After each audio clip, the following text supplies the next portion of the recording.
आणि आताची एक ब्रेकिंग बातमी। टीईटी पेपर फुटी प्रकरणी 3 आरोपी ताब्यात घेण्यात आलेत। भिवंडीच्या नारपोली पोलीस स्टेशनमध्ये गुन्हा दाखल करण्यात आलेला आहे। तर 3 जणांना पोलिसांनी ताब्यामध्ये घेतलेला आहे। भिवंडीमध्ये टीईटीचा पेपर फुटलाय आणि या प्रकरणी आता पोलिसांनी लगेचच चौकशीला सुरुवात केलेली आहे, कारवाईला सुरुवात केलेली आहे। 3 जणांना पोलिसांनी ताब्यात घेतलेलं आहे। भिवंडीच्या नारपोली पोलीस स्टेशनमध्ये हा गुन्हा दाखल करण्यात आलाय आणि या संदर्भात अधिक माहिती घेऊयात। आमचे प्रतिनिधी शुभम कोळी आपल्या सोबत आहेत। शुभम, नीट नंतर आता टीईटीचा पेपर फुटला, भिवंडीमधून पेपर फुटलेला होता, त्यामुळे आता आलेल्या अपडेटनुसार तिघांना ताब्यात घेण्यात आलेले आहे। कशा पद्धतीने ही सगळी कारवाई केली जाते? निश्चितच पाहिलं तर शेकडो विद्यार्थी जे आहेत उद्या होणाऱ्या टीईटी परीक्षेसाठी बसले होते आणि त्यातच आज पहाटेच्या सुमारास गोपनीयतेद्वारे पोलिसांना एक माहिती मिळाली की भिवंडीमधील काही व्यक्तींकडे जे आहेत एक प्रश्नपत्रिका आहे आणि त्यांनी या प्रकरणाची गांभीर्यता ओळखत त्या ठिकाणी धाड मारली असता त्या प्रश्नपत्रिकेमध्ये जे आहेत पोलिसांना काही प्रश्न आढळून आले। ते प्रश्न जे आहेत ते थेट उद्याच्या होणाऱ्या परीक्षे पत्रिकेबाबत जे मिळते जुळते होते आणि त्यानंतरच पोलिसांनी जे आहे ते तात्परता दाखवत जे आहे ते त्या ठिकाणी आणखीन संशयरित्या छापेमार केले असता त्यांना प्रश्नपत्रिका जे आहे ती आढळून आलेली आहे आणि त्यानंतरच पोलिसांनी जे आहे ते सुमारे सकाळी पहाटेच्या सुमारास तिथे धाड मारत तब्बल 3 जणांना अटक केल्याची प्राथमिक माहिती जी आहे ती मिळत आहे। भिवंडी येथील जे कोणगाव परिसर आहे त्या कोणगाव परिसरामध्ये ही संपूर्ण घटना जी आहे ती घडलेली आहे आणि त्यानंतरच पोलिसांनी 3 जणांना अटक केलेला आहे आणि पोलिसांनी सध्या नारपोली पोलीस स्थानकामध्ये या संबंधातील गुन्हा जो आहे तो नोंदवलेला आहे। त्याचमुळे आता अधिकचा तपास जो आहे तो पोलीस स्थानिक पातळीवरती करत आहे। त्याचबरोबर पुणे विभागामधून ही प्रश्नपत्रिका आली होती आणि त्यानंतर हा पेपर फुटीचं प्रकरण समोर आल्यानंतर आता आणखी नेमकं काय खुलासे होतात या चौकशी दरम्यान हे पाहणं महत्त्वाचं असेल। त्याचबरोबर आपण दुसरीकडे पाहिलं तर लाखो विद्यार्थी जे आहेत उद्या होणाऱ्या या परीक्षेमध्ये बसले होते। त्यांचा उद्यावरती हा पेपर होता आणि आज एक दिवसा अगोदरच हा पेपर फुटी प्रकरण झाल्यामुळे शेकडो विद्यार्थ्यांचं नुकसान होणार आहे। त्यांना मानसिक त्रासाला देखील सामोरे जे आहे ते जावे लागणार आहेत। नीट पेपर फुटी ज्यावेळेस हे प्रकरण घडलं होतं त्यावेळेस देखील शेकडो विद्यार्थ्यांनी त्यांच्यावरती संकट कोसळलं होतं। त्याचमुळे आता ह्या टीईटी पेपर फुटी प्रकरणानंतर विद्यार्थ्यांचं भवितव्य देखील जे आहे ते लागले। त्यामुळे आता नेमकं आता या चौकशी दरम्यान त्या तिघांकडून काय नेमके खुलासे होतात हे पाहणं महत्त्वाचं असणार आहे।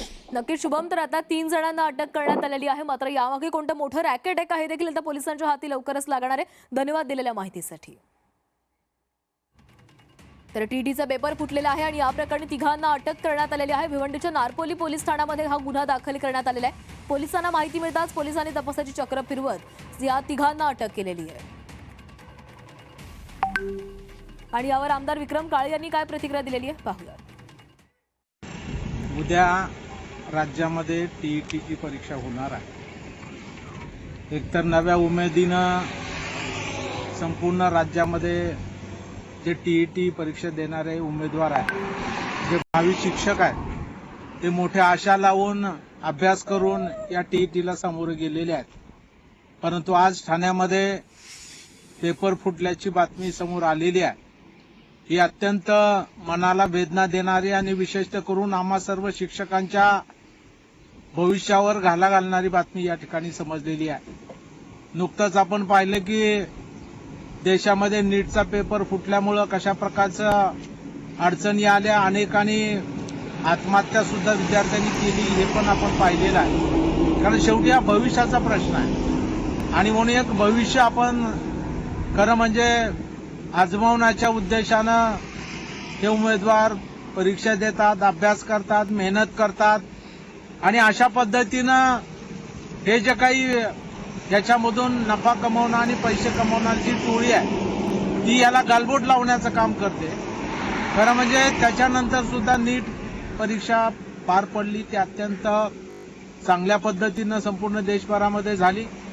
शासनानं, केंद्र शासनानं सुद्धा दखल घेऊन हेलिकॉप्टरनं प्रश्नपत्रिका पाठवल्या। हे सगळं नियंत्रण त्यांनी त्या ठिकाणी केलं। पण असं असलं तरी सुद्धा एवढी सगळी यंत्रणा आणि सुरक्षा कवच बेधून हे जे कोणी गुन्हेगार आहेत, मला वाटतं यांना कडक शासन नव्हे मृत्यूदंडाची शिक्षा। तर पेपर फोडणाऱ्यांना मृत्यूदंडाची शिक्षा द्या अशी मागणी आमदार विक्रम काळे यांनी केलेली आहे। आतापर्यंत 3 जणांना या प्रकरणामध्ये अटक करण्यात आलेली आहे। पुढे आता पोलिसांच्या हाती आणखी कोणती महत्त्वाची माहिती लागते आणि पोलिसांकडून कशा पद्धतीनं कारवाई केली जाते हे पाहावं लागणार आहे.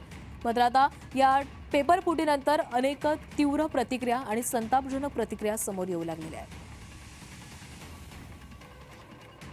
तर टीटीचा पेपर फुटलेला आहे. उद्या हा पेपर होणार होता, मात्र त्याआधी हा पेपर फुटलेला आहे. दरम्यान याबाबत हर्षवर्धन सपकाळ यांनी ट्विट केलंय. काय म्हणतायत ते पाहूया.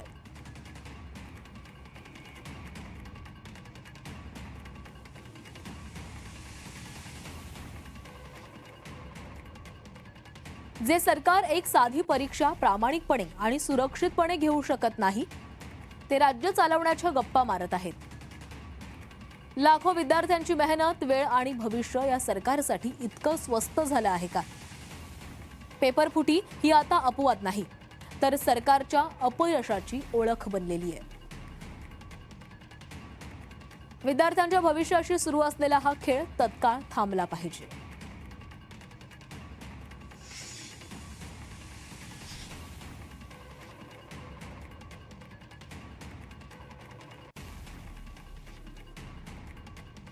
तर टीटीचा पेपर फुटलेला आहे. भिवंडीच्या कोनगावामध्ये हा संपूर्ण प्रकार घडलेला होता. पोलिसांना याची माहिती मिळताच पोलिसांनी त्वरित तपास चक्र फिरवली आणि त्यानंतर तिघांना अटक केलेली आहे.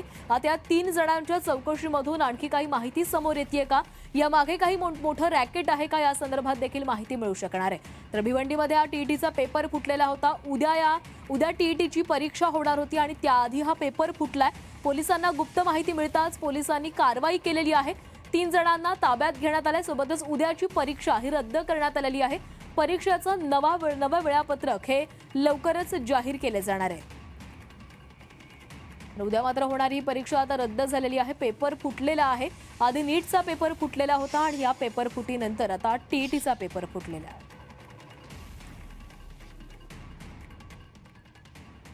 सरकारला गांभीर्याने काही घ्यायचंच नाही. आम्ही निवडून येणार आहोत. मशीन आमच्याकडे आहेत, पैसे आमच्याकडे आहेत, पोलीस आमच्याकडे आहेत. ज्या यंत्रणा निवडणुकीसाठी कामी लागतात ते सगळ्या यंत्रणा आमच्याकडे आहेत. आम्ही निवडून येणारच आहोत. पेपर फुटले काय, डमी जाऊन बसला काय आम्हाला काय फरक पडतो. आम्हाला आमची सत्ता पाहिजे. सत्तेत येणारा पैसा पाहिजे, पैशात नाही येणारी सत्ता पाहिजे, सत्तेत येणारा पैसा पाहिजे.